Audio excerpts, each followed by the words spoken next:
Gracias por la invitación. Voy a hablar despacio para los compañeros que vayan a tomar notas sobre los temas que vamos a desarrollar. Voy a tratar de abordar el tema que me han pedido sin seguir, por supuesto, literalmente el documento de modo que lo que yo vaya aportando pueda enriquecer eso que está aquí.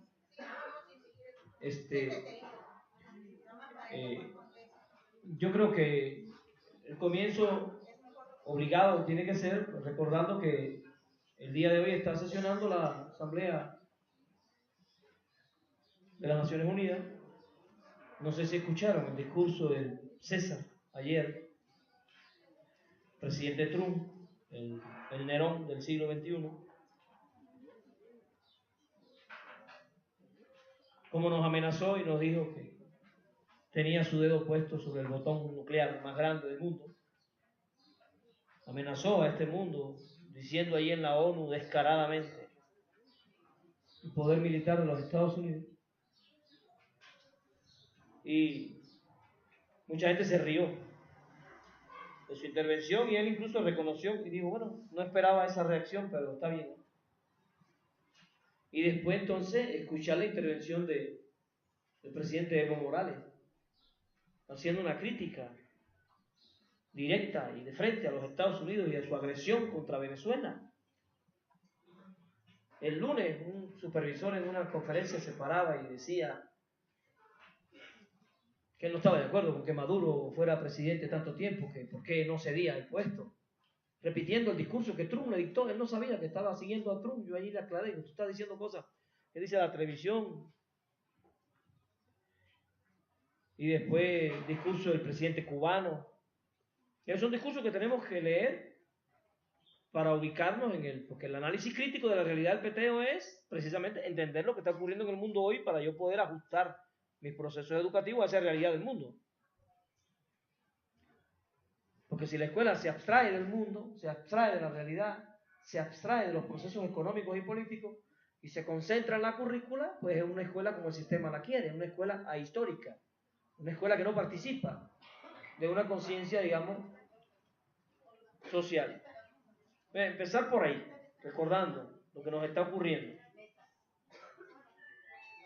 Entonces, como vamos a referirnos al sujeto histórico, yo creo que es importante comenzar hablando de cuáles son, en mi opinión, los retos que tiene la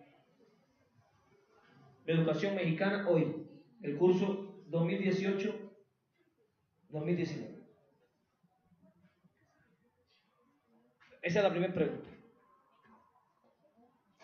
Análisis crítico de la realidad y sujeto histórico. ¿Cuáles son los retos de la escuela mexicana en el curso 2018-2019? Primero, yo creo que por primera vez en la historia, todos los que están aquí por primera vez en su vida comienzan un curso escolar estando en el gobierno. Ninguno de los que están aquí tiene la experiencia de haber estado nunca en el gobierno. Ustedes oyeron hablar de Cárdenas, ustedes oyeron hablar de Zapata, de Juárez, pero ustedes nunca han estado en el gobierno.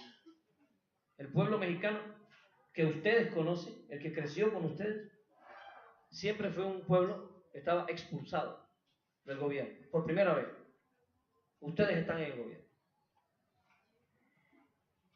Es la pregunta que tiene que hacerse en cualquier momento. Maestro, ahora que estoy en el gobierno, ¿sigo haciendo lo mismo que hacía siempre?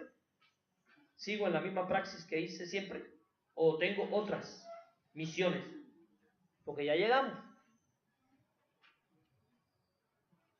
Sin embargo, hay varias cosas que tenemos que meditar. Porque estamos muy contentos de la victoria. Yo no dormí ese día, esperando. Muchísima gente me llamó.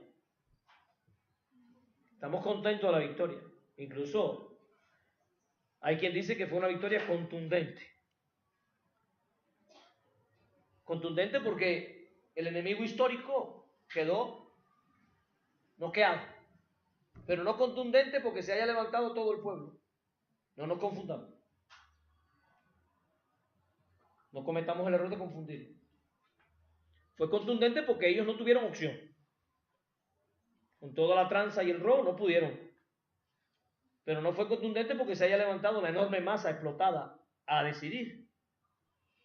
Porque votaron 32 millones y en México son 54 millones de pobres y 6 millones en extrema pobreza. O sea, los pobres en este país nada más son 60 millones. Eso significa que alrededor de 30 millones de pobres sin futuro no se levantaron a expresar su deseo de derrotar a esta gente. Entonces, el primer análisis crítico de la realidad que tiene que hacer un maestro es: por dura que esté la situación, por grande que esté la montaña de muertos, por cara que esté la gasolina, yo tengo padres de familia que no votan contra el sistema. Y eso ya le pone a la escuela un reto.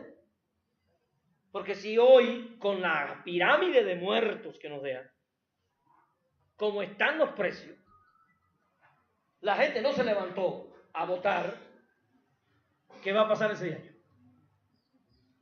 Cuando la pirámide de crítica suba hasta la luna. Porque no sé si ustedes se han dado cuenta, por bien que trabaje Andrés, la pirámide de crítica va a crecer año con año y en 6 años va a haber tantas críticas que aquellos que no leen y no saben van a pensar, esto es lo mismo de siempre y este tipo me decepcionó. No vayan ustedes a pensar que la televisora se va a poner honestita y que a partir de ahora van a empezar a decir la verdad. No nos confundamos, no cometamos ese error. Si le da comida a los pobres, le van a decir que fue con cuchara plástica y que es un desgraciado, se robó el dinero y no lo dio con cuchara de aluminio. Si le da pan a los pobres, le van a decir que se robó el aceite, que el pan no tenía aceite. Pueden estar seguros que las cosas buenas que haga las van a pintar de negro. No pensemos que nos estamos enfrentando a un enemigo que ya se derrotó y se fue para su casa a llorar su derrota. No cometamos el error histórico de creer que estamos en la victoria. Nosotros no estamos en la victoria. Estamos en el gobierno, eso no significa que estemos en la victoria.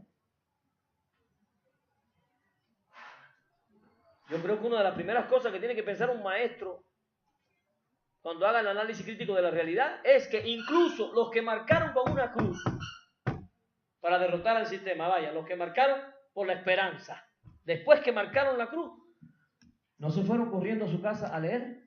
¿O sí? ¿No se fueron corriendo a su casa a estudiar y a entender la realidad? ¿O sí? Regresaron a la televisión, a las novelas, a Bob Esponja, al Chavo del Ocho, al fútbol. Y mucha de esa gente no votó porque tuviese conciencia de lo que está pasando. Mucha gente de esa no votó porque tuviese una utopía. Votaron porque estaban hartos. Pero no confundamos que yo esté harto del sistema no significa que yo tenga clara la dirección en la que yo me muevo. Yo estoy harto por Ayotzinapa, la Casa Blanca, Tenco, lo que sea. Pero no tengo una utopía, no tengo una explicación racional de la sociedad, no comprendo lo que está pasando. Incluso me llené de esperanza y tengo tantas esperanzas que yo pienso que el 1 de diciembre mis problemas se van a resolver. Y el 2 de diciembre yo me voy a levantar a ver el mundo nuevo. Y cuando me levante va a ser el mismo mundo. No va a ser nuevo. Y me preocupa que en 6 meses va a haber compañeros que van a decir, este Andrés Manuel me decepcionó, voté por él y todavía mi marido no me ama. Ríanse, pero lo que yo quiero dejar a entender es que hay personas que no tienen una explicación racional de la sociedad y están pensando que con una cruz en una boleta el mundo cambió. Y cuando vean que esa cruz en la boleta no garantiza que el mundo cambió y que el mundo cambia despacio y que mi vecina sigue siendo chismosa y que yo sigo teniendo mis problemas, voy a decir, esto no tiene remedio, me voy a decepcionar y voy a querer salir corriendo a borrar mi cruz, porque al menos el dinosaurio me daba una torta, que yo la tocaba con la mano y me la comía y llegaba aquí, pero ahora no va a haber torta que yo toque con la mano, ahora la utopía está en el pensamiento y el pensamiento no se come, ni se toca.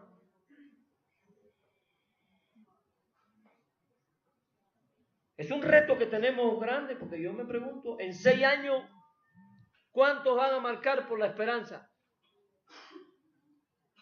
Si ahora que estamos saliendo de la noche más negra de la historia de este país, hubo 30 millones de pobres que no marcaron, en 6 años, ¿cuántos van a ser los que no marquen? Entonces, aquí es que me pregunto, ¿qué es un sujeto histórico? Porque si yo marqué la cruz sin tener conciencia de lo que está pasando, de lo que va a pasar y del sacrificio que me van a pedir, tal vez yo no sea sujeto histórico. Si estamos pensando con el término sujeto, alguien que participa conscientemente de la historia. Porque si yo no participo conscientemente de la historia, o sea, yo participo de la historia, pero participo según me llevan y me traen las circunstancias que no comprendo. Porque todos participamos de la historia. Marcel tiene razón con eso. No hay nadie que pueda estar fuera de la historia. Pero hay gente que es arrastrada por las circunstancias, que no puede pensar su realidad. Y cuando la realidad se le pone muy oscura, dicen, ay Dios, ayúdame. Y prenden una vela. Y se sientan a esperar que ese Dios, del que no tiene ninguna constancia de su existencia, le resuelva lo terrible del momento, porque tiene fe, pero no tiene conocimiento. No sabe que para hacer la historia hay que levantarse y hacer algo. Hay que tomar partido. Y hay que correr riesgos. Riesgos. Yo no quiero correr riesgos. Me da miedo. Me comentaba una amiga ahorita. Una amiga me comentaba ahorita, una cubana, que no la apoyaba, y le decía, es que me da miedo, no me gusta buscarme problemas. O sea, es que tengo alma de esclava, prefiero que el imperialismo me arrase, me arrolle, pero yo no quiero correr riesgo, pues yo, no, mejor no. Mejor me dedico a pintarme las uñas y a cuidar mis perros. Pero es muy riesgoso, tomar partido es riesgoso. Se lo voy a aclarar a todos los maestros. Tomar partido contra el imperialismo es riesgoso. Cuando el imperialismo está en riesgo, asesina, mata, desaparece, viola. Ustedes lo saben mejor que nadie. No tienen ética, no tienen límite. Ahora yo me pregunto, ¿qué va a pasar? Dije que sujeto histórico es una persona que tiene conciencia de la historia y de su papel en la historia. Y lo asume conscientemente.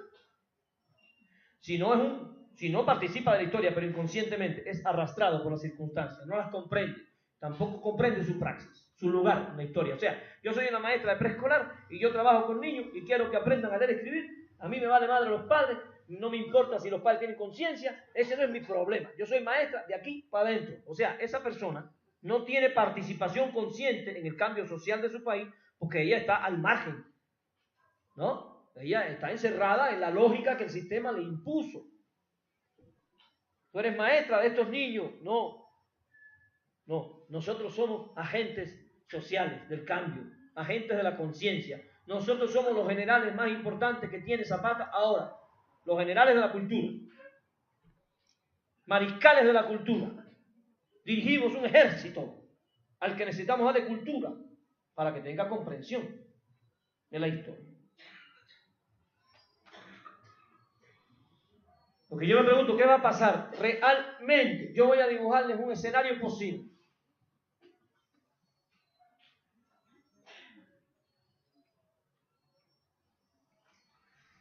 Dice Andrés que va a acabar con la corrupción. ¿Eso está bien? ¿Y Trump? Lo va a aplaudir por eso. Porque a Trump no le molesta que algunos rateros de aquí vayan a la cárcel. Ese no es su problema. Que va a hacer un gobierno austero. Eso no molesta. Ni a la reina de España, ni a la reina de Inglaterra, ni al César. Al Trump. Lo va a felicitar. Pero yo les pregunto a ustedes con honestidad. Piensen conmigo. Cuando Andrés Manuel haga las 2 refinerías que dice que va a hacer, ¿qué intereses se van a afectar? ¿Cuál es el país que le compra a este el petróleo y le vende a este la gasolina? Si Andrés hace las refinerías, ¿quién va a dejar de ganar dinero? Si Andrés estimula la producción del campo, como está diciendo, y empezamos a comprar nuestras manzanas en Walmart y en Sam's, ¿qué va a pasar con las manzanas gringas? Si Andrés le pone un arancel a las manzanas gringas, ¿quién se va a enojar? Si dejamos de comernos los pavos canadienses y americanos y empezamos a comernos los pavos que produzcan los campesinos oaxaqueños, ¿qué intereses se van a afectar? Tarde. Si se le ocurriese, como dijera el César, Dios no quiera, si se le ocurriese a Andrés Manuel imitar a Lázaro Cárdenas y tratar de recuperar para este país los recursos que se le han vendido a intereses extranjeros, ¿quién se va a enojar en primer lugar? Todo eso hay que pensarlo. ¿Ustedes no se quieren parecer a Venezuela? No, arrodíllense de una vez.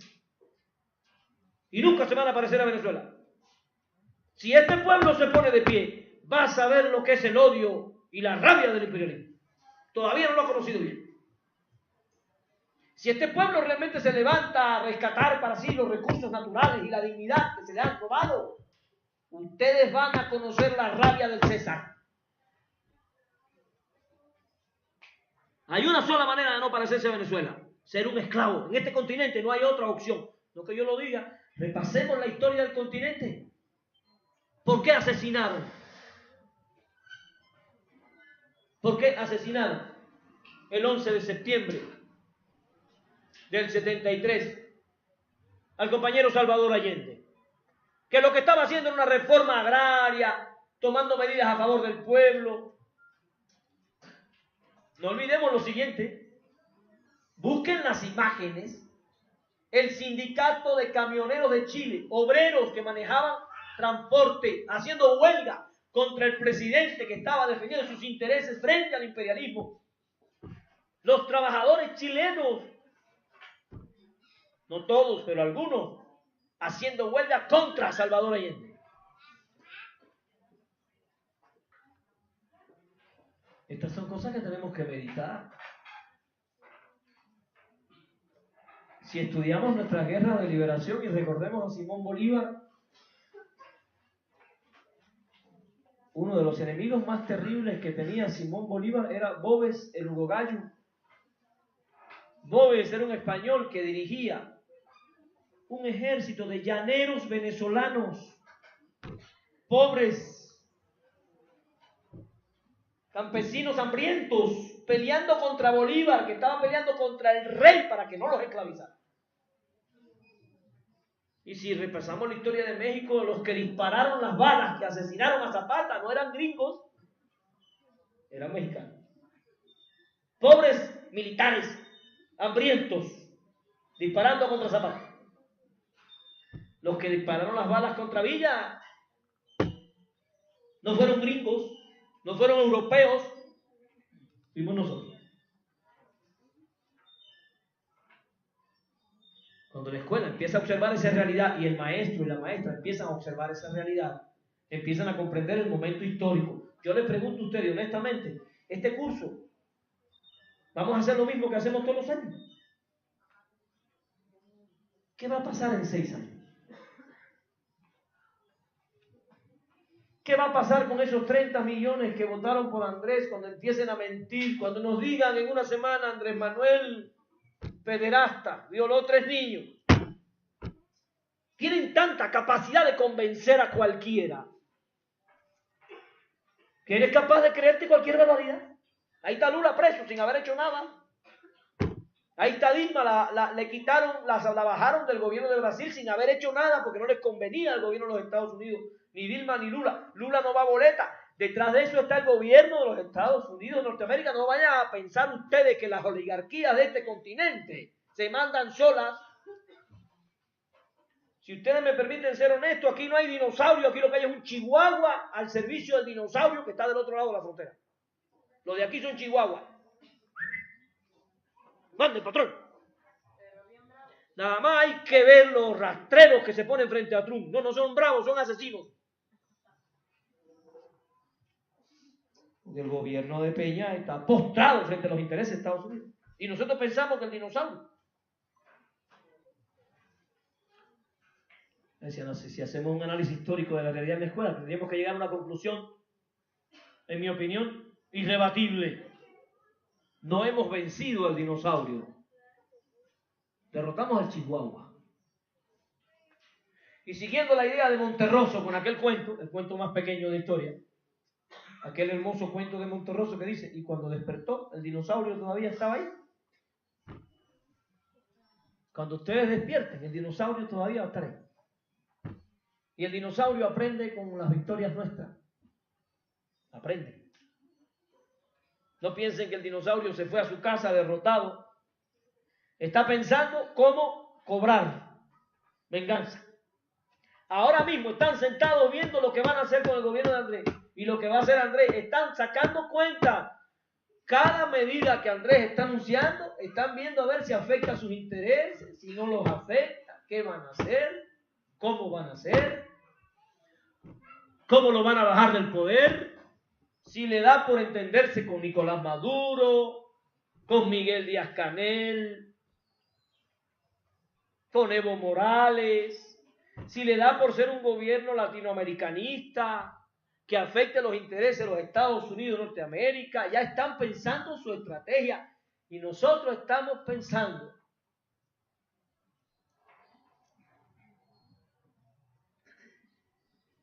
en el curso escolar,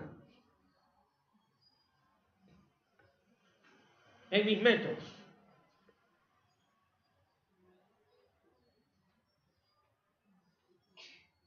Entonces hay una pregunta que tenemos que hacernos todos los maestros. ¿Cuál es la única institución social, la única institución en México que le puede dar al pueblo la conciencia que el pueblo no tiene? ¿Cuál es la única institución social que le puede explicar a los padres de familia las cosas que los padres hoy no entienden? Ah, pero a la escuela le tienen prohibido hablar de ideología, de política. Aquí no se puede hablar de política. Oye, ¿quién decidió eso?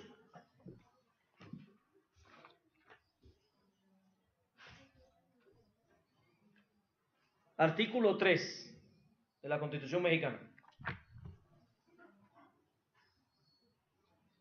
Oye lo que dice. Ninguna corporación religiosa ni ministro de algún culto podrán establecer o dirigir escuelas de instrucción primaria. La educación que imparta el Estado será socialista. 1917. Ya eso lo cambiaron. Ya lo cambiaron porque el que tenga la escuela tiene la conciencia. El dueño de la escuela es dueño de la conciencia, ¿sí o no?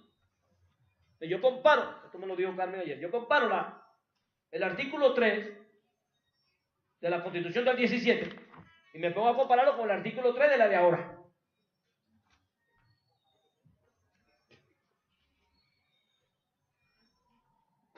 La educación que imparte el Estado tenderá a desarrollar armónicamente todas las facultades del ser humano y fomentarán en él a la vez el amor a la patria, el respeto a los derechos humanos y a la conciencia de la solidaridad internacional, en la independencia y en la justicia. Eso es lo que dice ahora.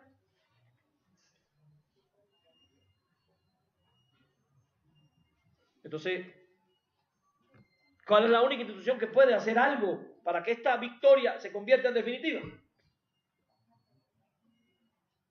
¿Cuál es el único profesional que tiene en sus manos la posibilidad real de convertir esta victoria en algo definitivo?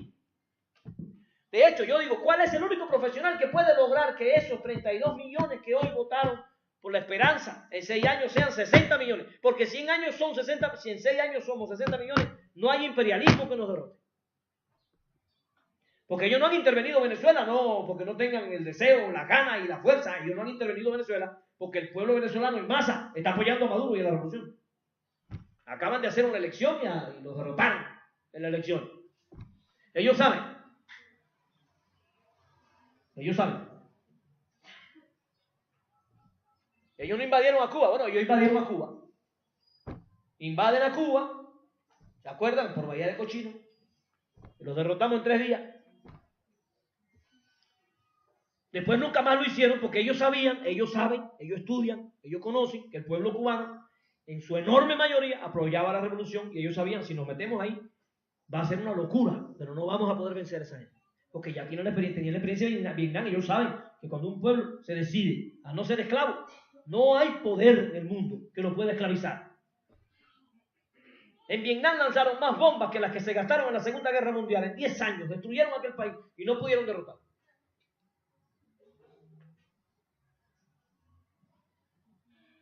Y a Brasil le quitaron a Dilma de presidenta. Tienen a Lula preso. Y el pueblo brasileño no está en las calles revirtiendo eso. ¿Qué le faltó al pueblo brasileño? Si nos ponemos a pensar seriamente, el gobierno de Lula sacó de la pobreza a más de 40 millones de brasileños. Más de 40 millones de brasileños salieron de pobre con Lula, con todas sus medidas. Si quieren se las digo para que vean que se va a parecer a esto. Elevó el salario mínimo. Aquí va a pasar, ¿sí o no? Bajó el precio de la canasta básica. Aquí va a pasar. Bajó el precio del combustible. Aquí va a pasar. Va a pasar, se lo garantizo. Yo le garantizo que va a bajar el precio de la canasta básica, que va a subir el salario mínimo y que en un tiempo prudente, él dijo 3 años, él va a bajar el precio de los combustibles. Él dijo 3 años. ¿Pero qué pasó en Brasil? Le dieron nivel de vida. El pobre tuvo más dinero. Y cuando le sobró el dinerito, no salió corriendo a comprarse una enciclopedia. No. Salió corriendo a comprarse una pantalla plana, más grande. A comprarse una motita. Ríanse. Estamos educados para el consumo capitalista. Y nivel de vida es nivel de consumo. Y el error más grave que cometieron esos hermanos países fue que le dieron al pueblo nivel de vida, pero no le dieron nivel de conciencia. La gente comía mejor, pero no leía. La gente vivía mejor, pero no leía. La gente estaba en mejores condiciones materiales, pero no tenía conciencia, no tenía conocimiento. Estaban felices, pero no estaban conscientes. No podían pensar su realidad. No previeron los retos, no tenían unidad, porque si el pueblo de Brasil, si los 40 millones de pobres que salieron de pobres se lanzan a las calles, liberan a Lula. No hay gobierno que aguante 40 millones de gente en la calle armando una protesta pacífica. No nos confundamos, camaradas. Nuestro problema más serio no es el nivel de vida, nuestro problema más serio es el nivel de conciencia, porque nuestros países fueron educados por 500 años para vivir en la esclavitud y asumir la esclavitud como algo natural. ¿Qué estoy diciendo?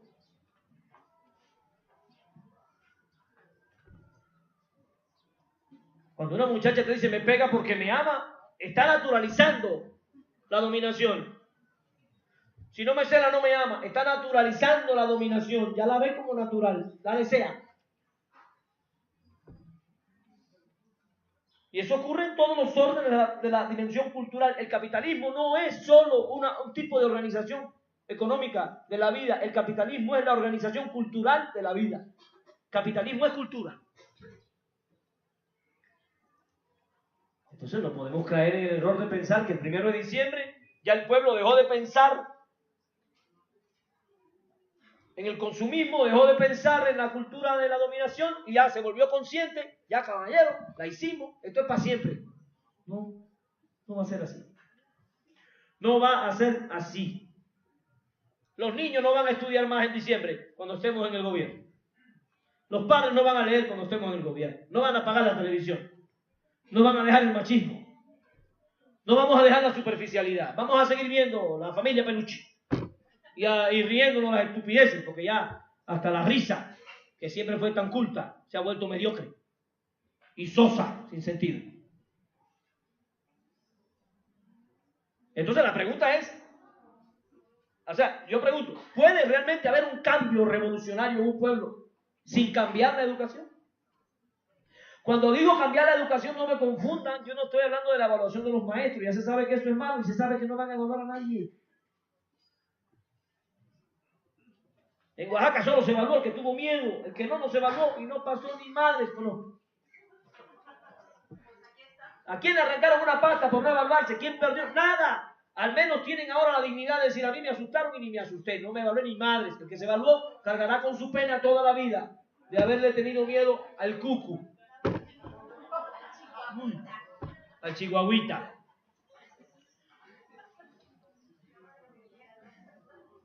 Pero le voy a decir algo para que no nos confundamos.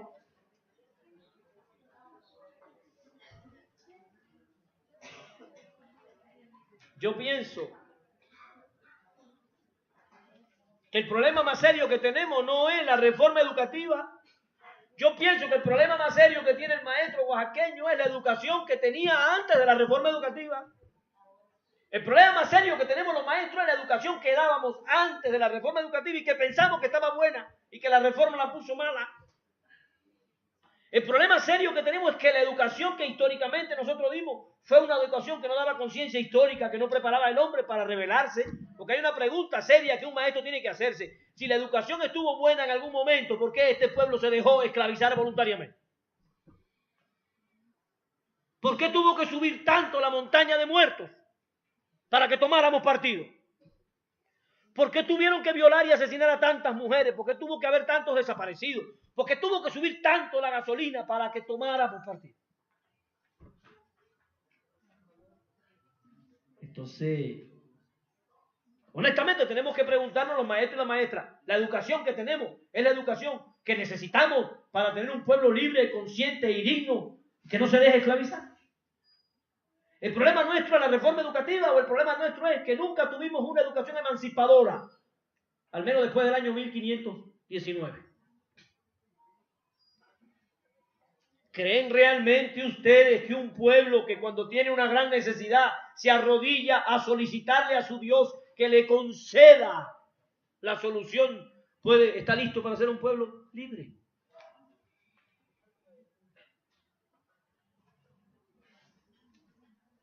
¿Qué hacía Jesús? Cosas. Estaba en la calle enfrentando a Roma. Jesús no estaba pidiendo, estaba haciendo. Hizo. Y en esa praxis de Jesús de Nazaret, él propone una eticidad y Roma lo asesina. ¿Por qué Roma lo asesinó si Jesús no era un terrorista? No, perdón. Jesús sí era un terrorista para Roma, porque proponía una ética que iba contra la ética de Roma. ¿Por qué dejaron sin trabajo a Carmen Aristegui? Por terrorista. Porque decir la verdad en este mundo es terrorismo contra el imperio. Tendríamos que decir así como en la poesía política. La escuela verdadera del pueblo tiene que volverse terrorista para el sistema de explotación.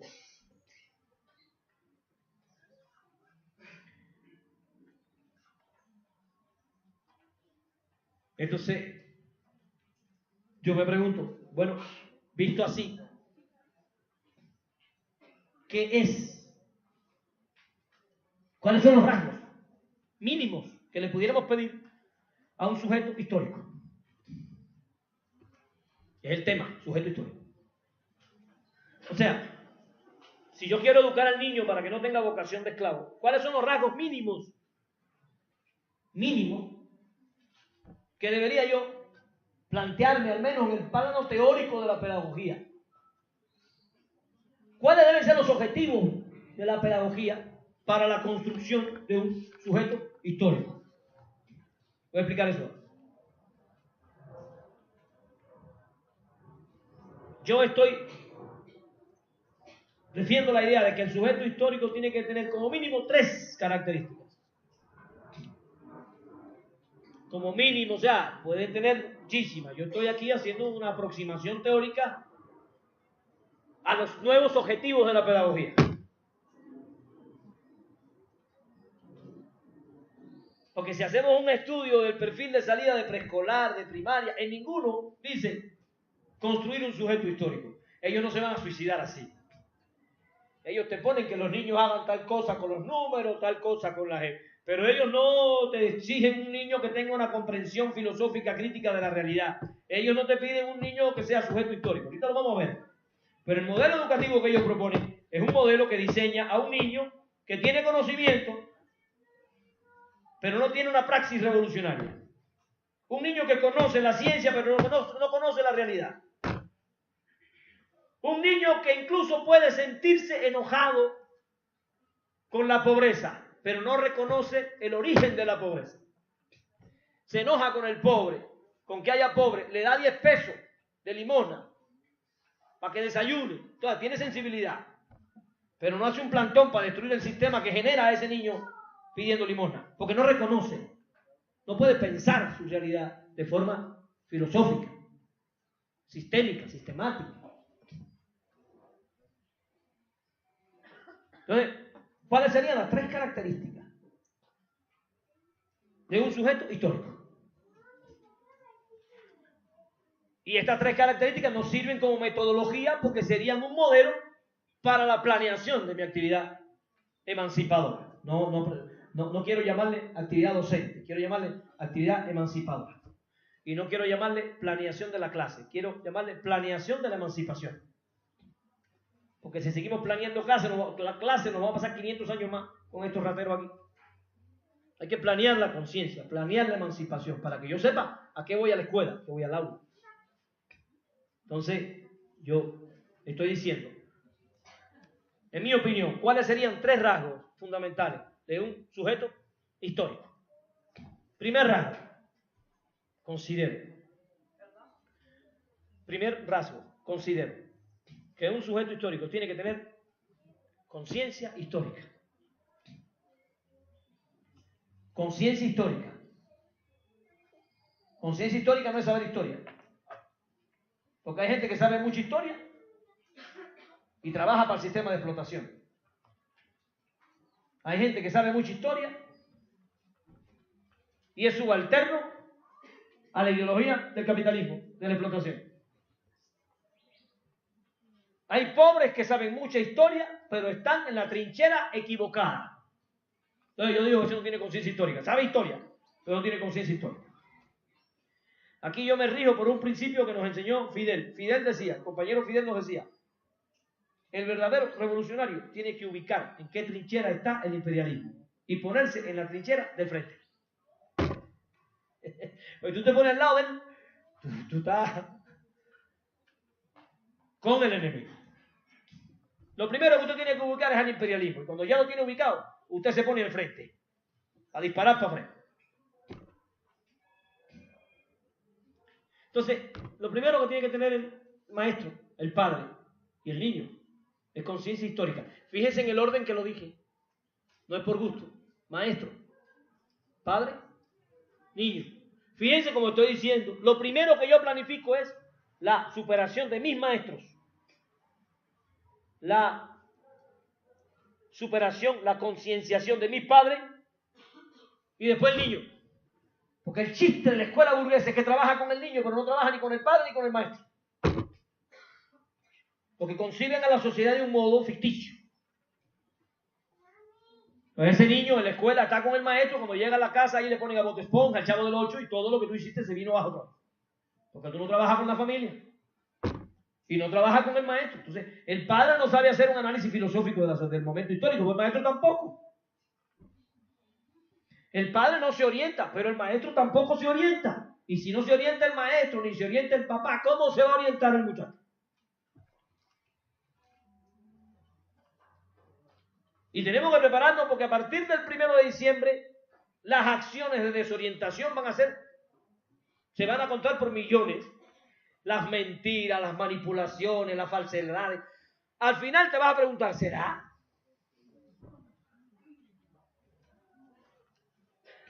Entonces, conciencia histórica. Pero usted me va a preguntar, bueno, ¿y qué es conciencia histórica entonces?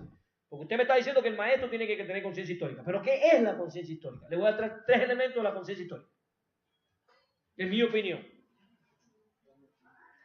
3 elementos de la conciencia histórica. Pensando en el maestro, en la maestra.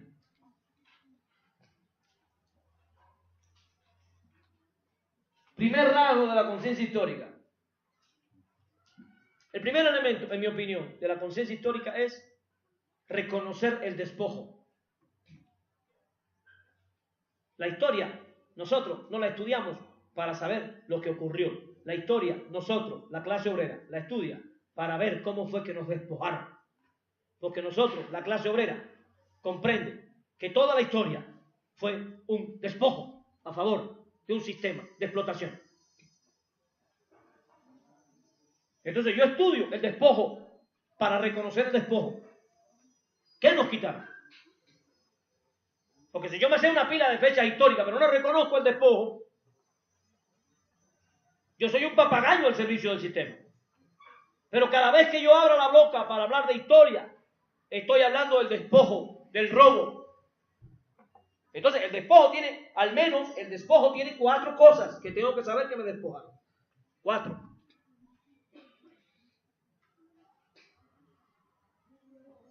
Primero,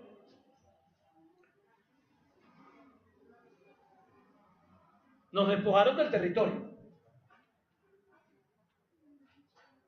No digo de la tierra, dije territorio, porque coincido con Jaime Luna. En el territorio están los recursos naturales, pero en el territorio también está nuestra cultura, nuestras tradiciones, nuestras creencias, nuestra cosmovisión. No es independiente de nuestro territorio. Cuando nos arrebatan el territorio, nos arrebatan la esencia misma de nuestra identidad. Primero para robarse los recursos naturales y después para despojarnos de la conciencia histórica.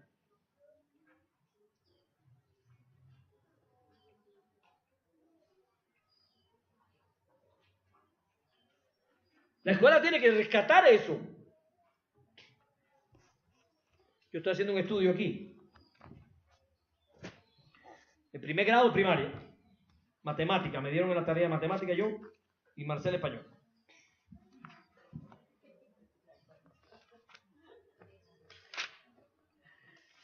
El libro de matemáticas del niño.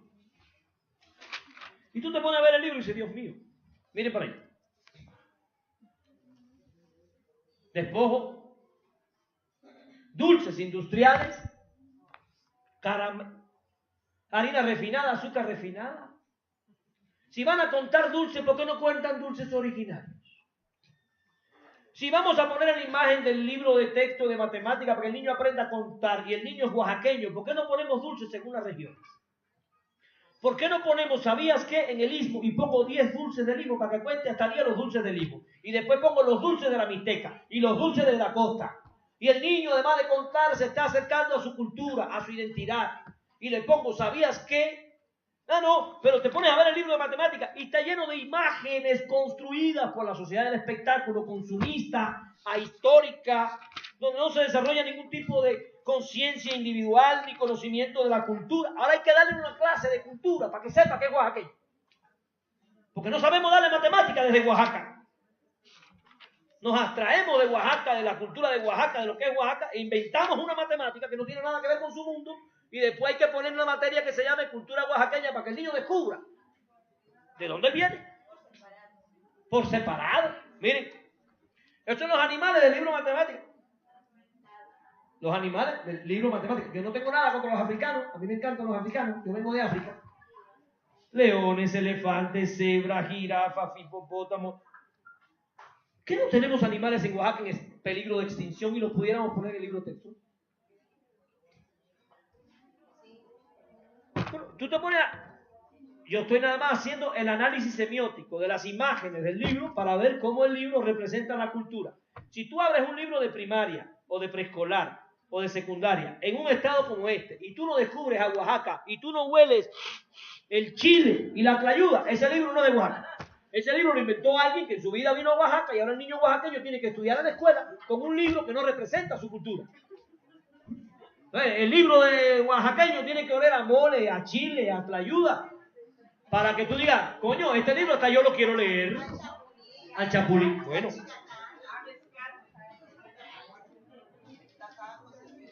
No se me alegreste.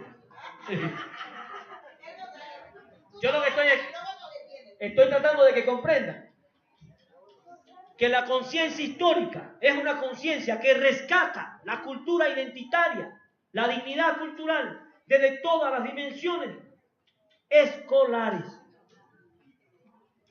Entonces, dije, Primer elemento, reconocer el despojo. Dije, ¿de qué nos despojaron? Territorio. Segundo, ¿de qué nos despojaron junto con el territorio? De nuestros saberes. Aquí hay un despojo de los saberes. Como dice Eduardo Galeano, cuando ellos llegaron teníamos la tierra y ellos la Biblia. Nos dieron la Biblia y nos dijeron cierra los ojos y reza. Y cuando abrimos los ojos nosotros teníamos la Biblia y ellos la tierra. O sea, nos despojan de los saberes. Lo voy a decir sin ningún tipo de apasionamientos. Simplemente un niño oaxaqueño tiene el derecho a saber quién era Tlaloc. Tiene el derecho a conocer al Quetzalcóatl. Un niño oaxaqueño tiene un derecho inalienable a que le enseñen los elementos de nuestra Totelcayoltl, de nuestra concepción del mundo. Cuando un niño oaxaqueño conoce más los dioses del conquistador que los dioses de su cultura, se está violando su derecho a la identidad, al reconocimiento propio de lo que él es.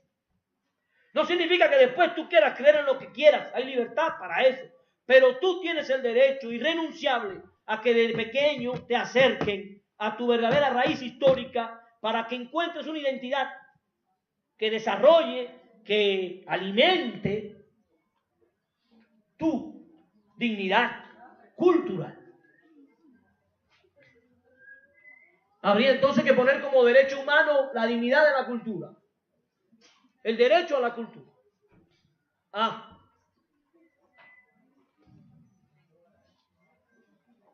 Pero ahora vemos algunos camaradas hablando de calidad educativa y de la enseñanza del inglés.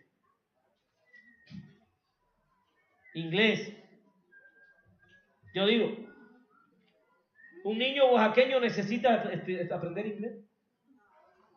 Nosotros que tenemos 60 lenguas en peligro de extinción, si la escuela no se hace responsable de la lengua, no lo va a hacer nadie.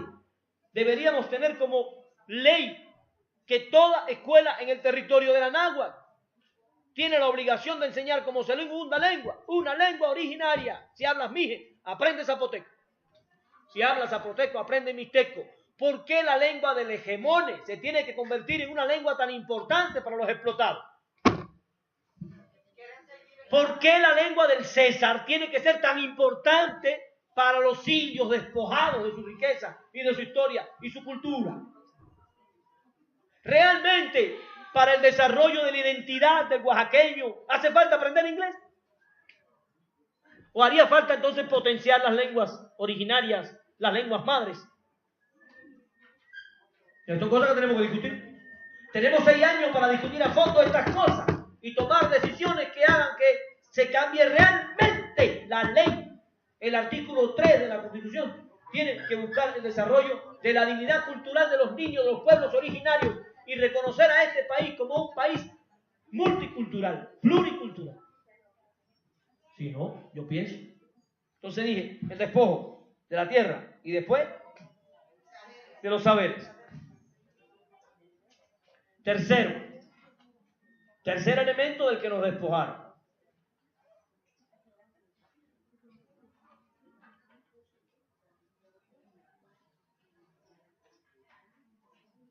Nos dijeron, si quieres algo, se lo pides a la imagen. No le puedes decir, oye, brother, ya no. ¿Dónde están los 300? ¿Dónde están los 43? Porque tú sabes, tú lo ves todo, lo sabes todo. ¿Dónde estabas cuando los asesinaron? No le puedes hablar así. Porque eso sería una forma muy arrogante de dirigirse a una deidad que te exige sumisión todo el tiempo.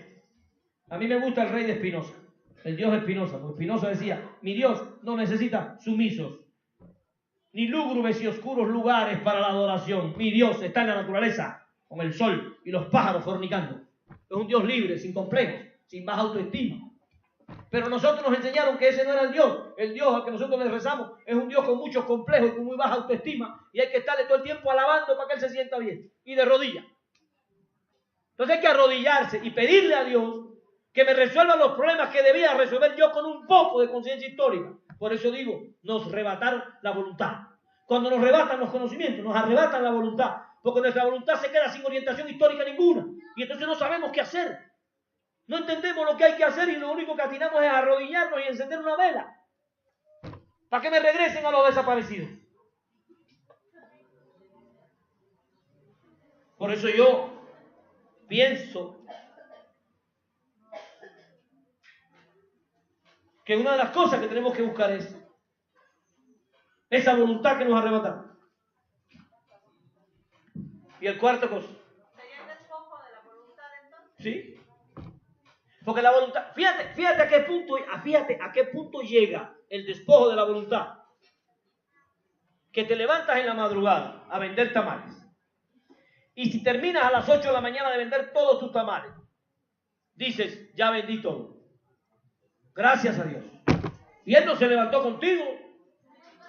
Tú los cocinaste en la madrugada, te levantaste temprano, te fuiste para el Zócalo, los vendiste todo, pero te arrebatas el mérito y se lo das a una voluntad ajena. Ni siquiera dices, gracias a mi esfuerzo, porque Dios me enseñó, Jesús me enseñó que si uno quiere lograr cosas en la vida, tiene que esforzarse, tiene que luchar, tiene que salir a curar gente, alimentar gente, tiene que hacer para que el mundo esté mejor, hay que hacer cosas para que el mundo esté mejor. No, es una traición incluso al ejemplo de Jesús. Cuando yo le doy el mérito de mi esfuerzo, no, me arrebatan la voluntad, me arrebatan el derecho a sentirme transformador de mi realidad, me arrebatan la conciencia de saber que si yo hago cosas, el mundo puede mejorar. Yo soy el Mesías, en el sentido de que el ejemplo que Él me da es que yo me vuelvo Mesías si me vuelvo transformador de mi realidad. Amar al prójimo es precisamente estar dispuesto a morir por defenderlo. Amar al prójimo no es darle una limosna. Amar al prójimo no es ponerse a llorar por la miseria. Amar al prójimo es levantarse con fuerza y con rabia a destruir el sistema que hace que ese prójimo sea un miserable, sin esperanza y sin futuro. Esta es la lección que yo veo en Jesús. Aquí cada quien lo lee como quiere. Pero dije, ¿de qué nos despojaron? Del territorio, de los conocimientos, de la voluntad. Y ahora voy al cuarto despojo. Tal vez el más difícil de lograr. Nos despojaron de la unidad. Lo voy a decir pensando en Jaime Luna. Nos despojaron de la comunalidad. Porque yo me pongo a leer la Luna y para mí el elemento más importante de la comunalidad es un hombre individual que se siente atado a una comunalidad. O sea, para mí el elemento fundamental de la comunalidad es que el hombre no logra individualizarse en el sentido capitalista del egoísmo individual, de la mezquindad, de la búsqueda del éxito individual, porque en el sentimiento comunal tú te encuentras todo el tiempo conectado con el otro y haciendo por el otro, luchando por el otro, ayudando al otro. Y de ahí entonces el tequio, la asamblea, la fiesta y todas estas cosas tan hermosas que se dan en la comunidad, donde estamos juntos en los momentos más importantes de la vida. Si nos arrebataron eso, si nos arrebataron la capacidad de estar unidos, entonces ellos tienen garantizada la victoria por siempre. Cada vez que nos vamos a unir, aparece una discusión por algo. Y si ya a mí no me gusta el Tren Maya, pues ya, el Tren Maya es suficiente para que yo no camine contigo en la lucha contra el enemigo común. ¿Sí? Porque si no es el Tren Maya, va a ser el barco de Marte. Siempre hay algo que justifique la división, la separación, el distanciamiento, para no andar contigo. Siempre hay un pretexto para no unirnos, porque el rasgo psicológico fundamental del capitalismo es el individuo autista, autónomo, desconectado de la sociedad y, por supuesto, sin ningún compromiso histórico. Ahora imagínense que yo en la escuela cambiara la lógica de la escuela y le dijera a mis niños, aquí nadie tiene 10 hasta que todos no aprueben.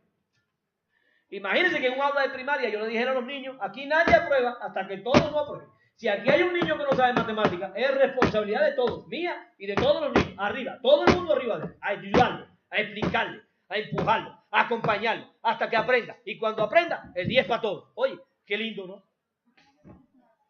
Pero nosotros tenemos cada niño con su boleta, alegrado con su 10, el otro reprobado y no siente ningún contacto con él. Necesitaríamos un alumno de primaria, de secundaria, que cuando usted le diga, tengo 10, tienes 10, felicidades, te diga, ay, profe, no, quíteme un puntito. Y déselo a mi amigo, que no quiero, el año que viene no, quiero que siga conmigo, no quiero estar solo en el pupitre, denle mi punto, deme 9, pero que él pase. Ah, si hiciéramos eso, estuviéramos educando en el sentido inverso a la educación capitalista.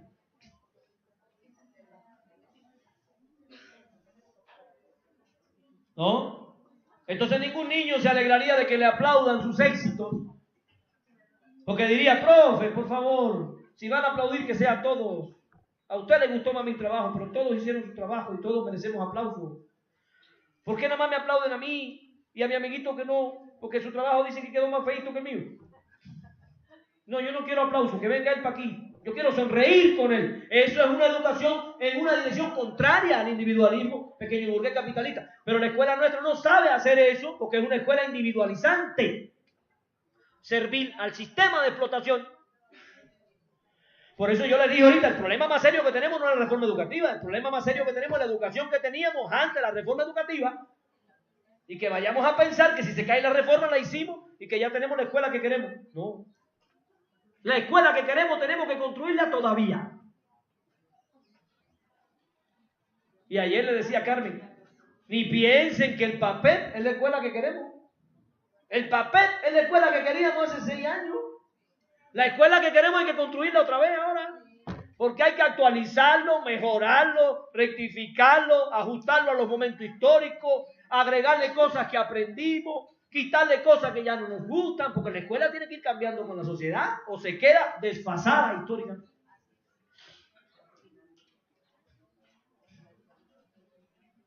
Entonces dije, sujeto histórico, conciencia histórica. Y dije, ¿qué es conciencia histórica? Lo primero es reconocer el despojo.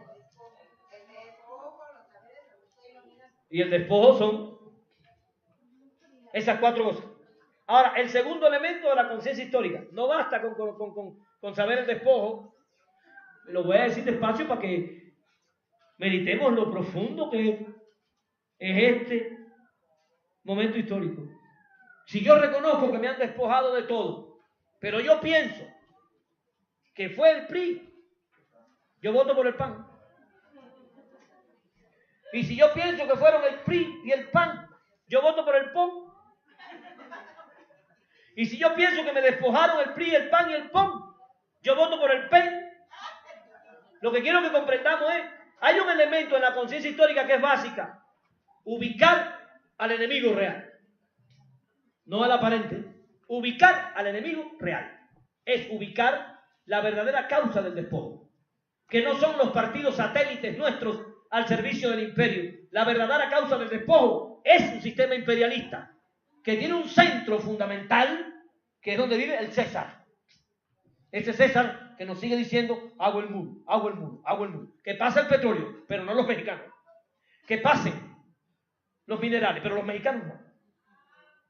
Porque si yo no ubico el verdadero enemigo histórico, empezamos a tener bronquitas entre nosotros. El PUN contra el PEN, y el PEN contra el PAN, y el PAN contra el PUTU. Y al final, el enemigo está feliz porque nosotros estamos ubicando en la trinchera enemiga al falso enemigo que me puso ahí, para que yo pense que es él.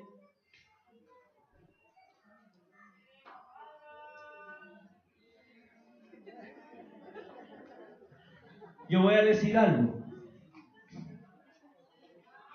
Voy a decir una hipótesis. Yo sé que voy a decir algo para lo que no tengo prueba. Es una hipótesis. Asesinan a Colosio. Me pongo a pensar la historia. Digo, se derrumba el campo socialista en el 89. Estados Unidos se cree ya que va a ser eterno. No tiene contrincantes. Cuba sola. Aumentan el bloqueo contra Cuba. Ya habían destruido Allende. Estaba Cuba sola. Sin socialismo. Sin respaldo. Y en medio de aquella noche imperial, terrible, se levanta un loco en un país de América diciendo: yo soñé con un México con hambre, con un discurso medio socialista, medio cristiano, medio extraño, de que va a defender a los pobres. Cuando ya yo pienso que estoy llegando a la destrucción total del socialismo, cuando ya yo pienso que estoy en la victoria definitiva, se levanta un candidato en uno de los países más importantes para mí de este continente, hablando de un populismo. Y yo me pongo a pensar, ¿quién creen ustedes que lo mató? ¿A quién realmente le preocupaba que México se levantara en el 94? Con un candidato, con un pensamiento medio socialista, medio cardenista, medio juarista, medio Miguel Hidalguista, lo que sea. No estaban para aguantar inventos, mucho menos en su frontera. Ya tenían a Cuba 90 millas, que era un problema bastante serio, y no lo acababan de resolver. Y se levanta aquel hombre con aquel discurso, con aquellas ideas, y levanta una ansia popular inmensa, y el pueblo dice: este es mi Mesías. Y yo digo, Salinas, que lo mató Salinas. Ay, hay que ser tonto para creer que algún presidente en este continente es asesinado sin que la orden la dé el patrón. Hay que estar loco para creer que en este continente se da un golpe de Estado sin la autorización del patrón. ¿Ustedes han visto alguna vez en este continente un golpe de Estado hacia la izquierda? Aquí todos los golpes de Estado son a la derecha. Los golpes de Estado aquí son a la derecha. Los presidentes asesinados son los de izquierda. Los presidentes boicoteados son los de izquierda. Los presidentes bloqueados son los de izquierda. Y los calumniados son los de izquierda. Te van a decir barbaridades de Maduro. No te dicen nada de Peña Nieto. Aunque la montaña de muertos de Peña llegue a la luna y la de Maduro no tenga ninguna montañita de muertos. Yo estoy diciendo esto como hipótesis porque nosotros tenemos que aprender a pensar la realidad. Acaban de desclasificar documentos la CIA y acaban de decir que la CIA sabía que fue Pinochet el que ordenó el asesinato de Letelier. Una cosa que nosotros pensábamos a grito que era así, pero ahora ellos desclasifican los documentos y nos enteramos que ellos sabían quién lo había mandado a matar y nunca hicieron nada. Un ex canciller asesinado en territorio norteamericano con una bomba. Ese es el enemigo al que nos estamos enfrentando. No vayamos a cometer el error de creer que estamos jugando con un gatito. No estamos jugando con un gatito. Estamos tratando de liberarnos. ¿Ustedes creen realmente que se van a parar en la puerta cuando vean que México está saliendo de pobre y van a decir: nos alegramos por los mexicanos, felicidades, les echamos porra, salgan de pobre? Para resolver los graves problemas sociales que se han creado en este país a partir de los privilegios históricos del imperialismo, hay que afectar los intereses de esos señores. Si no, no se va a poder. Por eso dije, conciencia histórica, reconocer qué cosa. Despojo. Y segundo, ubicar el verdadero enemigo histórico. Me voy a referir un momentito. 2 ejemplos de la historia de México. Para que aprendamos. Desembarcan los castellanos. Montezuma II, que era el tlatoaní, manda a reunir su consejo de notables. Había 2 posturas. El consejo de notables de Tlatoaní: salirle al frente a Cortés y destruirlo, cosa que hubiese sido muy fácil. Esa idea de inderrotable, indestructible que han construido, eso es falso. Habría sido muy fácil. Y la otra era esperar a que Cortés se enfrentara con los tlaxcaltecas, que eran unos guerreros formidables a los cuales los mexicas no habían podido someter.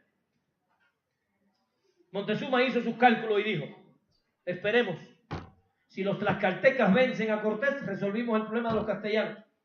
Si los castellanos vencen a los tlaxcaltecas, resolvimos el problema de los tlaxcaltecas. Y después nos tenemos que tener con un solo enemigo. ¿Cuál fue el fallo de Cortés? Que no supo ubicar su verdadero enemigo histórico. Su enemigo histórico no eran los tlaxcaltecas, eran los castellanos. ¿Cuál fue el fallo de los tlaxcaltecas? Que se entendieron con Cortés y marcharon hacia la gran Tenochtitlán juntos, con más de 400,000 guerreros tlaxcaltecas. Los tlaxcaltecas tampoco supieron reconocer su enemigo histórico, que no eran los mexicas, eran los castellanos. Pactaron con los castellanos no pagar impuestos. 25 años después pagaban tantos impuestos como los demás, porque el rey no tiene memoria ni amigos, el rey tiene intereses. No se confundan, Estados Unidos no tiene amigos ni aliados, tiene intereses.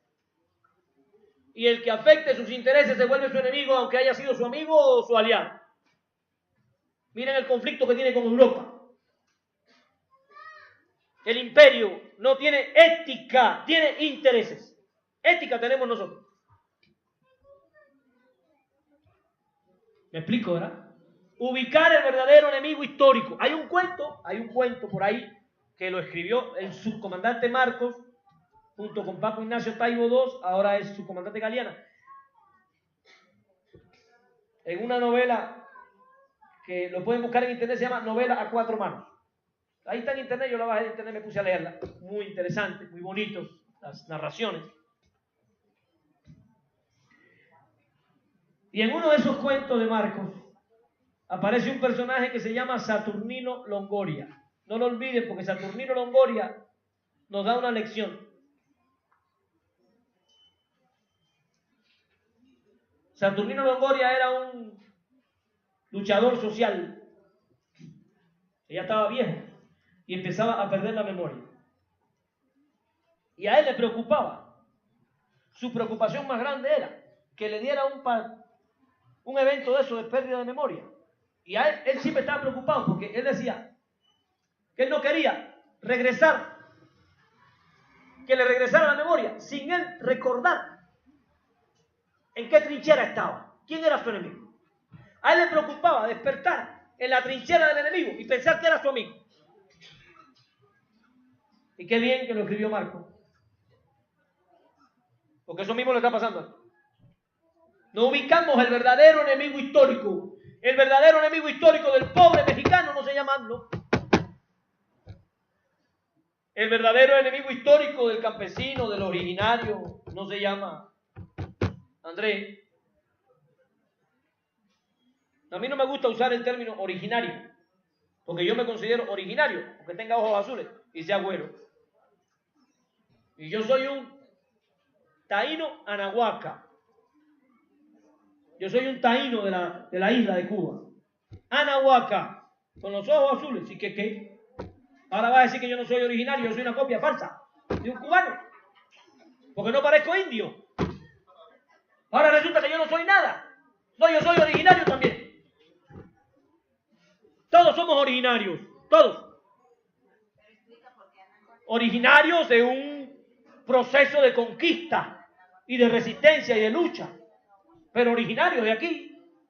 No sea que ahorita caigamos en el error de pensar que el que parece indio es más originario que yo. Ahora el sangre azul es él. Lo mismo que hacían los españoles, pero ahora a favor del explotado. No, somos hermanos.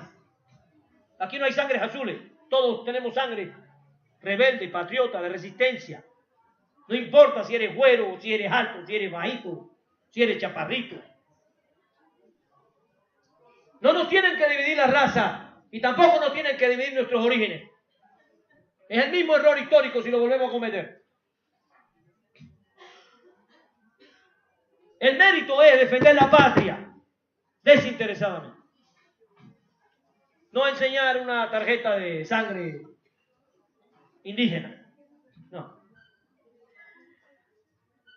Estoy diciendo Anahuaca, me pregunta Carmen.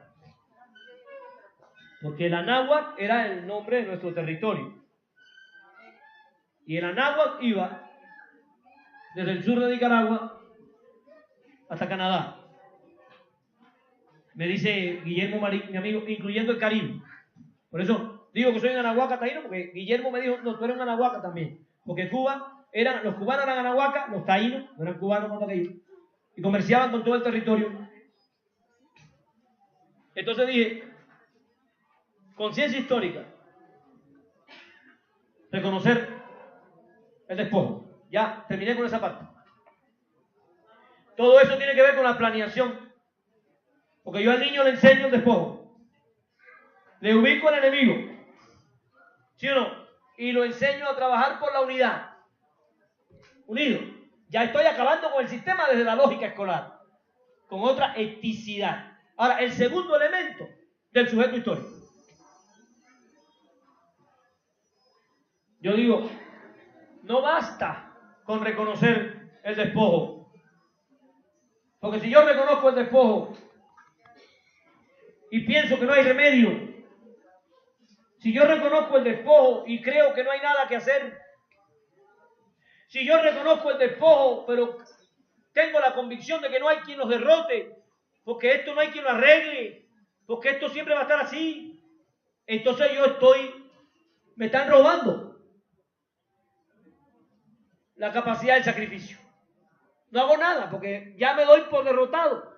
Conozco el despojo, conozco la injusticia, conozco todo eso, estoy triste, pero no hago nada porque pienso que no hay nada que hacer contra el sistema.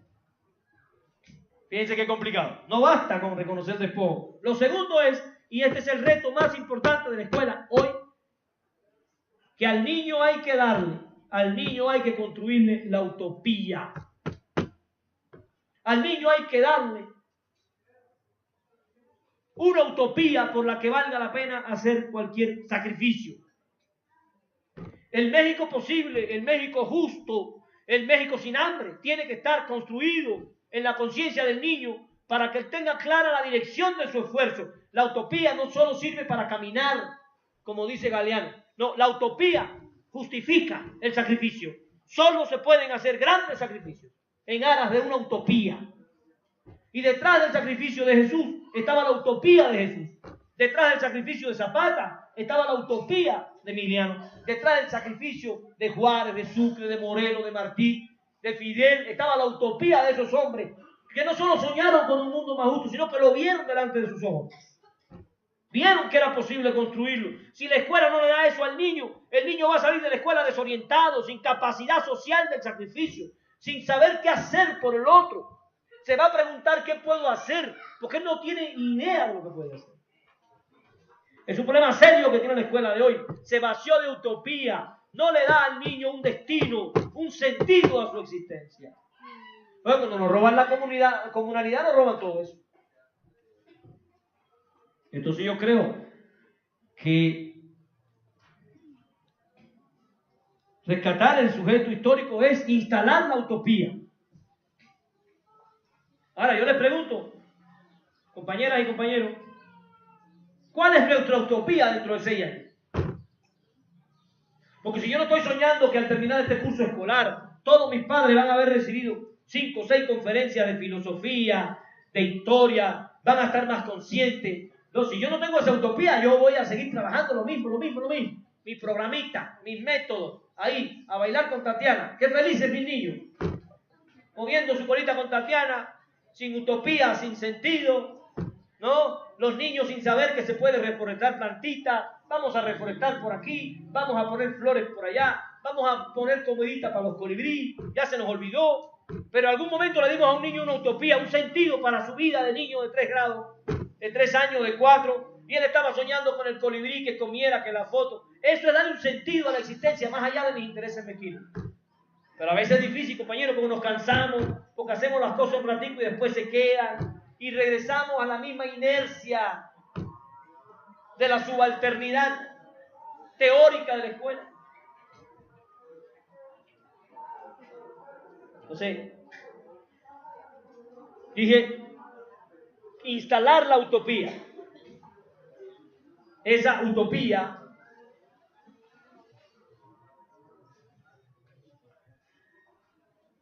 va a depender de la edad del niño. ¿Sí o no? Va a depender de los añitos del niño. ¿Verdad?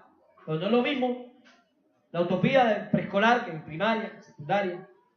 Cuando digo la utopía, digo el sentido de la existencia, el sentido espiritual de la existencia. Yo me he atrevido aquí a poner a Jesús de Nazaret varias veces de ejemplo, porque ya escuché alguna vez que tenemos también prejuicio con Jesús. Ahora nosotros tenemos prejuicio con él, también Jesús está dentro del prejuicio. Yo soy ateo. Fuera, no me hablen de eso. Entonces resulta que algo de lo que yo puedo aprender, resulta que un hombre que si existió como hombre merecía ser Dios, en mi opinión, y que hizo todo por ayudar a los demás, también está en mi prejuicio, y no quiero hablar de él porque entonces, digo, manches, nos quedamos sin nada, nos quedamos sin utopía, sin sueño, nos quedamos sin nada, con el puro racionalismo científico este que nos tienen embarcados. Por eso me he atrevido yo, que soy un ateo, admirador.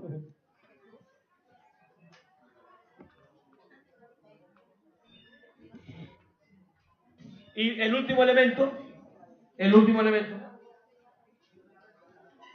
ya tengo conciencia histórica, ya tengo la utopía, pero ahora necesito, y este último elemento no es último porque esté en un orden consecutivo, sino porque es un elemento más, pero debe estar junto con el primero y junto con el segundo. Es un elemento que debe estar presente, que sería que la escuela construya una praxis transformadora de la conciencia histórica y de la utopía. O sea, esta conciencia histórica y esta utopía la voy a desarrollar en una praxis de transformación de mi realidad inmediata. Porque si no estoy teorizando la emancipación. Y no está mal que teoricemos la emancipación, pero está mejor que la ejecutemos en la praxis con el niño. Y si tenemos un problema de medio ambiente, sería genial que el niño reforeste. Si tenemos un problema de limpieza, sería genial que el niño limpie. Si tenemos un problema de orden, sería genial que el niño organice. Estoy pensando en un jardín de niños donde todos los niños tengan una responsabilidad. Todos los maestros. Una responsabilidad. Y yo tengo 20 niños en un jardín. Yo tengo 20 niños en mi aula. ¿No? Ya les he explicado eso. Y tengo un niño que siempre está echando la basura fuera del cesto por un problema educativo. Le digo, a ver, Miguelito, ven acá. Como tú eres un niño tan limpio y tan bueno, tú vas a ser el jefe de que todos los niños echen la basura en el cesto. Jefe de la limpieza. A ver, Martita, ven acá. Tengo Martita que siempre está golpeando a los demás. Como tú eres una niña que no golpea y que no pega, tan buena, tú vas a ser la policía del aula. Cuando se golpee, me avisa. Que nadie se golpee, Martita. Ahí le pongo un sellito. Policía municipal del aula. Y tengo a Francisquito, que siempre llega tarde porque su mamá se queda dormidita. Digo, Francisquito, como tú siempre llegas temprano y eres tan bueno, tú vas a ser el responsable de decirme quiénes son los que llegan tarde. Para que Francisquito le diga a la mamá, apúrate, mamá, que no me quiero apuntar a mí mismo en la hojita esa de los que llegan tarde. Pues yo le pregunto, honestamente, como pedagogos, como ideólogos de la revolución y del cambio social, ¿realmente podemos educar a un niño para la responsabilidad sin darle responsabilidades?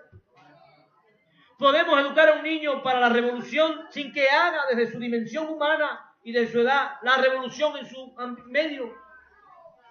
No se educa para la disciplina, se educa en la disciplina. No se educa para la responsabilidad, se educa en la responsabilidad.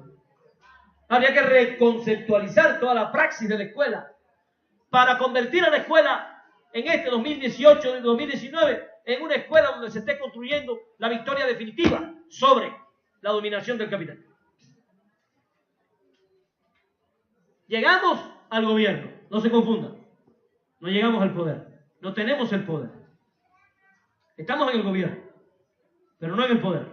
El poder sigue estando en manos de Televisa, de TV Azteca, de Cruz Azul, de América, de la Coca y de la McDonald's.